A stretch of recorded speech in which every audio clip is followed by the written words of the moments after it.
ఆత్మీయ మానవ పిల్లలకు తమ సర్వసార్వభౌమ అధినాయక శ్రీమాన్ వారు భౌమ అధినాయక భవనంలో సదా కొలువై ఉన్నవారిగా, శాశ్వత తల్లిదండ్రిగా మేము మాత్రమే అధిష్ఠించగల వజ్రసింహాసనం అనగా శాశ్వత తల్లిదండ్రి మీకు ఎప్పటికీ మమ్మల్ని తపస్సుగా పట్టుకునే విధానం అనమాట. అదే మీకు కావాలి, అలా ఇచ్చారన్నమాట. కాలమే కదిన పరిణామం అలా వస్తుంది. ఇంక మీరెవరో ఇక్కడ ప్రేయసి ప్రేమికులుగా ఉండాలి, భార్యాభర్తలు అవ్వాలి, తల్లిదండ్రులు అవ్వాలి, ఇంకా అవసరం లేదు. ఆ బర్త్డేని అవసరం లేదు. ఇక అవన్నీ విశ్వ తల్లిదండ్రులు చూసుకుంటారు. మీరు ఇక్కడ నుంచి గ్రహ సంచారాదులు మీ నెత్తిమీదకి వచ్చేసినాయి అన్నమాట. ఇప్పుడు మీరు ఒక మనిషి మాటకే కాలమే కదిలిన తీరులో ఉన్నారు. వారి ప్రకారం మాటకే నడిచిన కాలం ఉండగా, వ్యవహారం ఉండగా మీరేం చేస్తున్నారు? అతనికి భిన్నంగా వెళ్ళిపోతున్నారు అన్నమాట.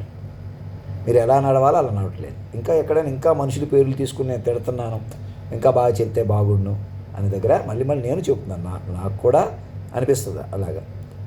మరి మనిషే ఉంటే అలా ఉంటామన్నమాట. అందుకే నేను మనిషిని కాదు, మీరు మనుషులు కాదు అనే కోణంలో ముందుకు రండి.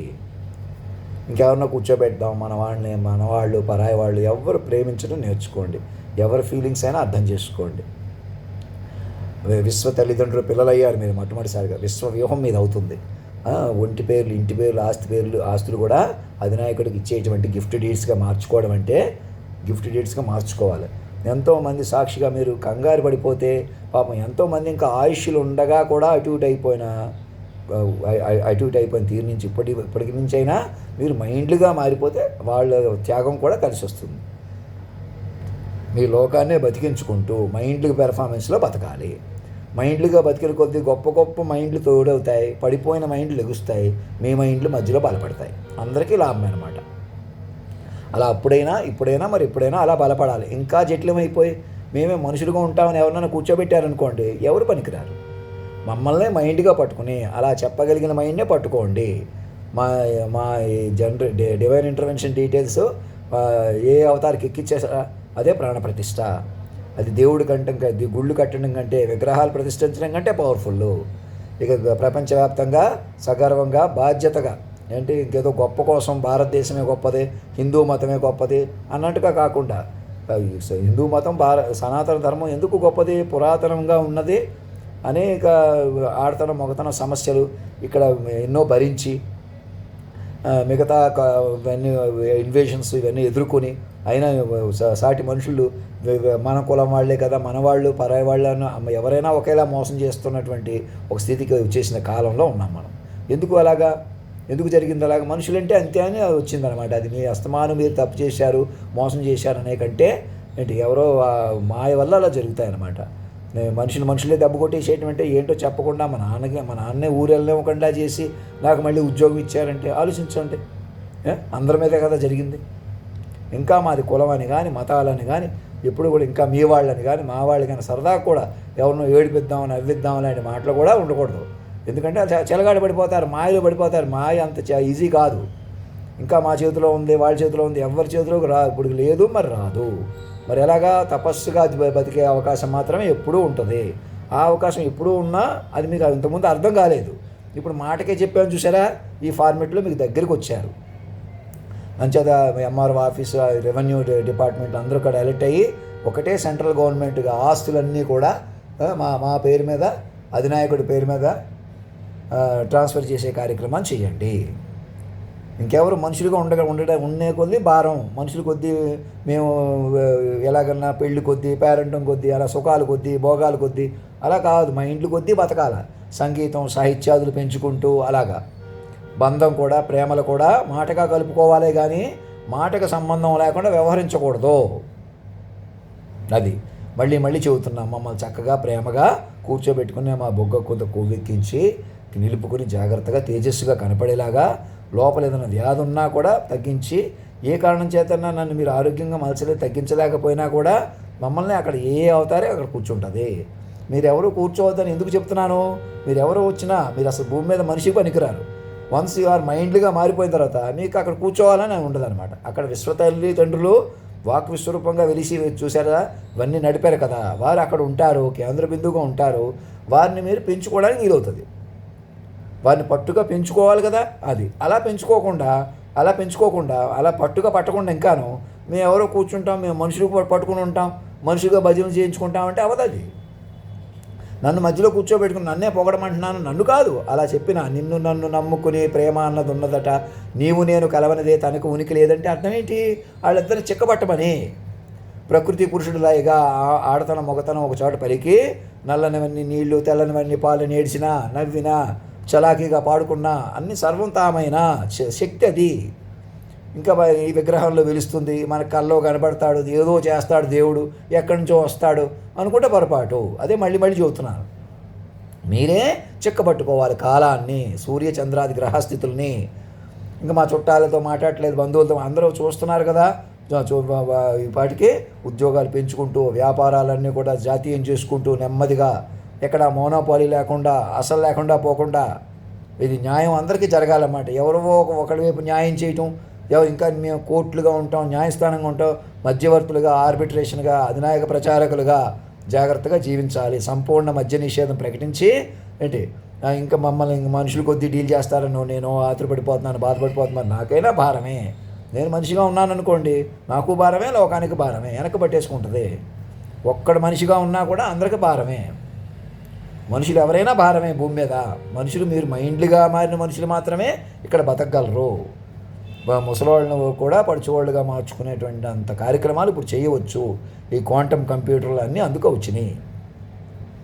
ఇది కేవలం మనుషుల ప్రపంచం కాదు, మైండ్ల ప్రపంచం. ఇప్పుడు దాకా నేను ఇలా ఉన్నాను అలా ఉన్నాను చూడకుండా ఇంకా బెటర్గా ఉంటే బాగుండు, లేదా ఇప్పటికి ఎక్సైట్ అయిపోయాను, నన్ను బతికించడం కష్టం, నేను చచ్చిపోతాను అన్నట్టుగా ఎవరో మనసులో మాటలు.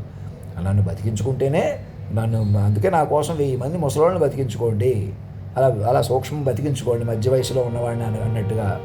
లేదా నేను ముసలివాడిని, లేదా మధ్య వయసులో ఉన్నాను, అలా ముందుకు వచ్చి సగం మైండ్లుగా పట్టుకోండి. నేను ఏదో చెబుతాను నాకేదో అలా ఏదో కాదు, వ్యూహాత్మక పెంచుకోవాలి. విశాలంగా 7 కొండల అవతల ఉన్నట్టు పట్టుకోవాలి.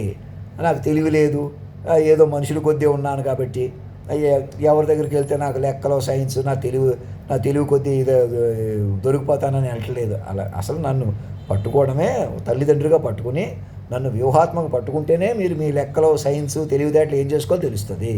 నా మీద కోడింగ్ వస్తుంది, మైండింగ్ వస్తుంది. అది నేనే పెర్ఫార్మెన్స్ చూపించేస్తాను, నేనే తెలివితేటలు చూపించేస్తాను కాదు. ఇక్కడ పెర్ఫార్మెన్స్ తెలివితేటలు మీకు ఉన్నాయి కదా, మా పరికరాలు ఇరుక్కుపోతున్నారా? ఇప్పుడు కూడా నాతో కమ్యూనికేట్ అవ్వలేకపోతున్నారా? సాక్షుల దగ్గర నుంచి కమ్యూనికేట్ అవ్వలేకపోతున్నారా? ఎందుకు అలాగా? నన్ను మనిషిగా చూస్తున్నారు, మీరు మనిషిగా ఉంటానంటారు. అలా కాకుండా నన్ను మైండ్గా చూడండి, అలా చెప్పిన మైండ్గా చూడండి. అప్పుడు నేను అలా చెప్పడమే సారు కదా మీకు. మళ్ళీ నేనే లెక్కలో, నేనే సైన్స్ అని నేనే చేసి చూపించాలా? నేను నేర్చుకుంటాను నెమ్మదిగా. మరి ఇలా ఉండను, నాకు నేర్పుతారు. నాకు ఏ సంగీతం రాకుండా అన్ని రాగాలు పాడగలిగాను కదా. ఏ క్యాలిక్యులేషన్స్ ప్రకారం సునామీ వస్తుందని చెప్పాను. ఇలా ఏ క్యాలిక్యులేషన్ ప్రకారం ఇలా మాట్లాడితే ఇలా అమలైంది శబ్దాధిపతిని అంటున్నాను. అన్ని చదువులు చదివిన వాడికంటే పవర్ఫుల్. అందుకే పుస్తకాలు వెనక్కి పెట్టుకున్నాను. నేనేం మోసం చేస్తున్నానని కానీ ఇంకా అర్థం చేసుకోకుండా అన్ని విశ్వవిద్యాలయాలకి ఛాన్సలర్గా నియమించమంటున్నాను, ఎక్స్ట్రా చేస్తున్నాను. అలా పట్టుకుంటే మీకు పకడ వస్తుంది. ఆ పట్టునప్పుడు నన్ను లోటుగా చూడరు, నన్ను ఎలాగన్నా చక్కని మలుచుకుంటారు, నా అవయవాల్లో కణాన్ని పునర్నిర్మించడానికి ప్రయత్నం చేస్తారు, ఆసక్తిగా పట్టుపడతారు, మీరందరూ కోరుకుంటారు. అలాగనమాట. మీరెందుకండి మేము ఎవరన్నా ఉంటామంటే వాళ్ళ మీద అంత ఆసక్తి ఉండదు మీకు. మనిషిలే కదా, అందులో ఒక మగ మనిషే, ఆడ మనిషే. పైగా తీరా కూర్చోబెట్టినా భజన చేసుకుని నెత్తిమే కూర్చున్నట్టు ఉంటుంది. మరి ఏ రకంగా నన్ను కూడా మనిషిగా చూశారా? పట్టుకోరు. ఇప్పుడు కూడా నన్ను మనిషిగా చూస్తున్నారా? నా దగ్గరికి రావట్లేదు.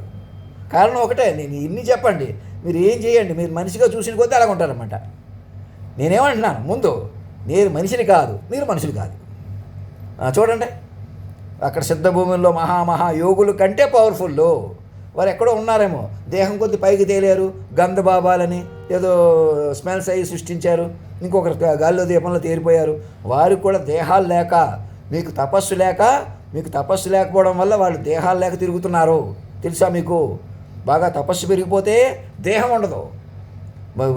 పాపం ఎలాగైనా శరీరం బతికితే మట్టిలో కలిసిపోతుంది. దేహం మధ్యలో ఎంత క్రిటికలో, నేను అందుకే మధ్యలో పడతానంటున్నాను. మీరు కూడా రండి, మైండ్లుగా మారిన మనుషులుగా బతుకుతామని అంటున్నాను. ఎప్పటికీ బతుకుంటామంటున్నాను. అలాగా ఇటు మట్టిలో కలిసిపోము, అటు యోగులు మనకి కాపాడ మనకి కాంటాక్ట్ వస్తారు. అసలు ఇప్పుడు నా నుంచి పలికిన వాళ్ళు ఎవరు? వాళ్ళు ఇంకా తెలుస్తారు. అలాగనమాట. అర్థం కాకపోతే అడగండి, రండి. ఆర్మీ హాస్పిటల్ నుంచి నా సౌర్య హాస్పిటల్ కూడా నాదే అన్నట్టు ఉండాలి, అన్నీ నావే. అలా నువ్వు ధైర్యం ఇవ్వాలి నాకు కూడా. నేను కూడా ఏదో చెప్పేసేయడం కాదు, నేను జాగ్రత్తగా ఇంగ్లీష్లో ఆ బోర్డు మీద చూసి చదివి వినిపిస్తాను, హిందీలో ఫొనెటికల్గా పక్కనే ఉండి ఒక తప్పు చదువుతుంటే నాకు చదివేలాగా, నోరు తిరిగేలాగా కొద్దిగా కాస్త డీఎడిక్షన్ చేసి బొగ్గులో కొవ్వెక్కించి కండపట్టు కాస్త మంచి ఇంజెక్షన్స్, మంచి కణంలో ట్రీట్మెంటు మొదలుపెట్టి ఏంటి మమ్మల్ని బలంగా తయారు చేసుకుంటేనే మీరు నన్ను ఎలాగన్నా బతికించుకోవడం కూడా ప్రపంచంలో ఒక మెరాకిల్ అనమాట. ట్రంప్ గారి సహకారం, పుతిన్ గారి సహకారం, అందరి సహకారం, జపాన్ వాళ్ళ దగ్గర ఏ టెక్నాలజీ ఉందో, ఇంకా చైనా వాళ్ళు కూడా మనతో స్నేహంగా ఉంటానని చూస్తున్నారు. మీరు తప్పకుండా అట్లాంటి కార్యక్రమాలు పెంచుకోండి. వారి ల్యాబొరేటరీస్లో కూడా మన సైంటిస్టులు అందరూ కూడా ఎప్పటికప్పుడు తెలుసుకోవాలే కానీ, అలాంటి మంచి రీసెర్చ్ చేయాలే కానీ మోసాలు చేసి ఏవో కరోనాలు లాంటివి సృష్టిస్తున్నారు ఎవరో లాంటి అనుమానాలతోటి పెనుభూతాలతో బతకాల్సిన పని లేదు. అలాగే చైనా శాటిలైట్ మీద దాడి చేసేస్తున్నాయి అని ఎవరికి చెబుతున్నారు. అలాంటి ఏమీ ఎందుకు చేయాలి? అలాగా సహకరించుకోవాలి కానీ మనం రిపేర్ చేయాలి, వాళ్ళు మనకు రిపేర్ చేయాలి, మనం అందరం కలిసి ముందుకెళ్దామండి, మీ ప్రాబ్లం ఇది అని మనకి అవేర్ చేయాలి, మనం వాళ్ళకి అవేర్ చేసుకోవాలి. అలా ఎవరైనా ప్రపంచంలో అలా ఉండాలి. అలాంటి ఒక ఇంటర్నేషనల్ డిప్లొమసీ పెంచుకోండి, మమ్మల్ని విస్తారంగా పెంచుకోండి. ఏదో దౌత్య కార్యాలయం ద్వారానే కాకుండా ప్రతి కాలేజీల్లో పెర్ఫార్మెన్స్గా పిలవండి. పాకిస్తాన్ వాళ్ళు కూడా ప్రధానమంత్రి గారిని ప్రత్యేకంగా ఇక్కడ పిలుస్తున్నట్టు, వారు కూడా ఇక్కడికి వస్తున్నట్టు, తప్పకుండా బంగ్లాదేశ్లో అన్ని చోట్ల విస్తారంగా వెనక్కి తిరిగి చూడొద్దు. మైండ్ వలయంగా మేము ఎవరినో మహారాజును చేసేసాం, వాళ్ళు ఖాయమైపోయారు, వాళ్ళు ఏదో ఫీల్ అయిపోతారు. మీరు అలా ముందుకు వెళ్ళలేరు. మీకు పెర్ఫార్మెన్స్ ఉన్నా, ముఖం బలం ఉన్నా, మీకు ఎందుకు మేము మావాడు మీవాడు అనే ఫీలింగ్ కూడా తప్పే. అసలు మీరు మనిషి అన్న ఫీలింగే పొరపాటు. భారం భూమికి, వ్యూహానికి భిన్నం. ఎలా భారం? వ్యూహానికి భిన్నం అనమాట. వ్యూహమేమో సూర్య చంద్రాది గ్రహస్థితులేమో సామాన్యుడిని సార్వభౌముని చేసేసిన. ఎందుకు సామాన్యుడిని చేయాలి? ఇదిగో ఈ పరికరాలు ఇవన్నీ పెట్టుకుని, చదువులు ఇవన్నీ మీ దగ్గర పెట్టుకుని, అసలు మా పెళ్ళి పేరెంటాలు అవనే ఒకటి చేసేసి మరిని ఏంటి ఎలాగన్నా మనుషులు కొద్దీ వెనకాల పడాలి. ఇంకా అందరూ అంతే అనుకుంటున్నాడు, కొందరు ఇంతే అనుకుంటున్నాడు. అందరూ ఇంతే కదా వస్తే మొత్తం ఒక సెక్షన్ అంతా చదువు ఉన్నవాళ్ళు లేనివాళ్ళు ఒకటి అయిపోయిన ఇది అంతేగాని ఇంకెవరు మంచివాళ్ళు ఉన్నారు, గొప్పవాళ్ళు ఉన్నారు. గవర్నర్కి ప్రెసిడెంట్కి తెలియకుండా పక్కన ఎక్కడో ఉన్నారంటే చెల్లదు కదా, అధర్మం అవుతుంది. ఇంకా మేము మైసూర్ మహారాజులు అని వాడికి చెప్పండి. ఇంకా వారి పేరు పర్టికులర్గా ఎందుకు చెప్తున్నాను, అసలు మీరు రాజ్యాంగ వ్యవస్థ పూర్తిగా డెవలప్ అవనివ్వట్లేదు. ఇంకా మనుషులు కొద్దీ ఇంకా చిన్నవాడు సాధించాడు, పెద్దవాడు సాధించాడు, ఒక కుర్రోడు ఏదో సాధించేశాడు. అది కూడా అజ్ఞానమే. మీరు రెప్పపాడు మీది కాదు. సర్వం ఎలాంటి పెర్ఫార్మెన్స్ అయినా, కోడింగ్ కానీ, సైబర్ సెక్యూరిటీ డీటెయిల్స్ మీకు ఏం తెలిసినా కూడా మీ ప్రభువుకి అధినాయక మహారాజు గారి రక్షణ కోసం ఉపయోగించుకోవాలి, తల్లిదండ్రుల యొక్క రక్షణ కోసం ఉపయోగించుకోవాలి. శాలరీస్ కూడా మీరు హైయెస్ట్ పేమెంట్స్ తీసుకోవాలి. ఎలా ఉండాలి? చక్కగా అకామిడేటివ్ టైపు అలా ఉండాలి. డబ్బు కొద్దీ మేము ప్రత్యేకంగా ఉంటాం, స్వతంత్రిస్తాం అని స్వతంత్రం అన్నది నిజంగా ఎవరికి లేదు. అజిత్ దోవల్ గారు కూడా చెబుతున్నారు, స్వతంత్రం అంటే అది కాదు, స్వతంత్రం అంటే తపస్సు కోసం ఇదంతా అసలు. మరి స్వతంత్ర పోరాటాలు ఆరాటాలు ఎందుకు చేశాం? మరి అప్పటికి అలాగ మనుషులుగా ఎదుటోడు మనిషి, మీరు మనిషి అనుకుంటే, ఇప్పుడు కూడా మనుషులు అనుకుంటే తగులాడుకుంటూ కూర్చుంటాం. ఇప్పటికైనా మనిషిని రద్దు చేసేయండి. ఎవరినైనా మొట్టమొదటిసారిగా నేను పెద్ద పైలవాన్నా లేదా ప్రత్యేక పెర్ఫార్మెన్స్నా అని మీతో పోల్చుకుంటే ఏమీ కాదు. మైండ్ని యోధుడిని తలపడి నిలబడు పోరాడే యోధుడు జడవడంటే ఎవరు? పోరాడే యోధుడు ఎవరు? అంతర్యామి, అన్నిటా ఉన్నవాడు, అన్ని పాటలు పాడు, ఆ పాట కూడా పాడుకున్నవాడు. ఎవరికి జరుస్తాడు? మళ్ళీ సామాన్యుడి నుంచి పలికాడు. మళ్ళీ మీరు అతను సామాన్యుడే కదా అని చూడటం కాకుండా, అయ్యో మీరు ధైర్యం తెచ్చుకుని నీ ధైర్యాన్ని చూసి దైవాలే తలదించాలంటే అర్థం ఏంటి? ఆయన మాటకి సకల దేవీ దేవతలు కదలటమే. మౌనంగా ఉండి ఎదగమని, ఎదిగిన కొద్దీ వదకటం అంటే ఎలాగా? మీరు పెంచుకున్న కొద్దీ మీ ముందు మనిషిగా ఈమిడి కూర్చుంటాను, మీరు ఇచ్చిన డ్రెస్ వేసి కూర్చుంటాను, మీకు అందుబాటులో ఉంటాను. అలా ఒదిగి ఉండడం అంటే అదనమాట. అంత శక్తివంతుడిని, ఇవన్నీ పట్టుకున్నవాడిని, ఆ బాధ్యత ఉంటుంది, మనిషిగా ఒదిగి ఉన్నాను. ఎదిగిన కొద్దీ వదకటం అంటే అదనమాట. అంతేగా నువ్వు కూడా కాషాయ వస్త్రం వేసుకుని సింపుల్గా ఉండు, మమ్మల్ని ఎవరినో కూర్చోబెట్టుకుంటూ చూస్తాం, ఇంకా మేము మనుషులం, ఇంకా నువ్వు మనిషి. ఇలా మనిషి పంతాలు పడ్డారా? మనిషి మోసాలు చేసుకుంటూ కూర్చున్నారా? మనిషి ఆవేశాలు నటించారా? పోనీ ఎవరినో కూర్చోబెడితే మీకు ఏమైనా కలిసి వస్తుందా? అండ్ ఎత్తిమే కూర్చుంటాడు, మీరు మళ్ళీ మనిషి ఉండిపోతారు. అర్థమవుతుందా? చేతులు మరి డబ్బు ఎందుకండి, మన కొందరు చేతిలో ఉంది కదా, మేము మీకు అందరికీ కొంత అమౌంట్లు ఇస్తాం అని గబుకుని అలా చేసేవాళ్ళు కూడా ఉంటారు. అలా ఎలాంటివి కూడా పనికిరావు. దేశం ముఖ్యం, అధినాయకుడు ముఖ్యం, నేషన్ ఫస్ట్ అంటున్నారు. నేషన్ ఫస్ట్, నేషన్ కంటే జీతా జాగ్తా రాష్ట్ర పురుష్, యోగ పురుషుడు అందుబాటులోకి వచ్చాడు. ఆయనకు స్వయంగా ఎలా పట్టుకుంటారు? ముందు దేహంగా చూడటం మానేసేయాలా. మీరు దేహులు కాదు, ఇంకా దేహంగా ఉన్నారా మాయలు ఉండిపోతారు. మీరు స్టెప్పే అది. ఇంకెక్కడి నుంచి మృతం వదిలేస్తుంది. మరణం లేని తపస్సు వైపు బలపడతారు, అనుసంధానంగా ముందుకెళ్తారు. అప్పుడు ఈ టెక్నాలజీ కూడా మనకి ఉపయోగపడి శక్తివంతంగా ముందుకెళ్తాం. అంతేగాని ఇంకా మేము మనుషులని ఎక్కడైనా ఎవరన్నా మాట్లాడుతున్నారా? ఇంకా మనిషి పంచాయతీలు, మనిషి తగువులు, నేనేదో భయపడిపోతున్నాను, మీకు ఇంకా భయం లేదు అనుకుంటే అజ్ఞానం కాదు. నా ధైర్యం ఏంటి? నేను శాశ్వతమైన మైండ్ అయిపోయాను. మీ ధైర్యం ఏంటి? మీరు ఎన్ని తప్పులు చేసినా మిమ్మల్ని మైండ్గా వాళ్ళు పట్టుకున్నారు. తపస్సుగా బతకటమే. మనుషులుగా చేసిన తప్పులు మైండ్లుగా కరుగుతాయి, అలా మైండ్లుగా బతుకుతాం అనమాట. అందుకు మీ సిస్టమ్ని మార్చుకుని అప్డేట్ అయ్యారా? పైకి ఆరం దీపాన్ని పట్టుకున్నారా? మమ్మల్ని కూర్చున్నారా? నెంబర్లు తీసుకున్నారా? ఆ నెంబర్లు ఇచ్చేసేయండి అందరికీ. మరి ఇచ్చేస్తేనే మీకు ధైర్యం వస్తుంది.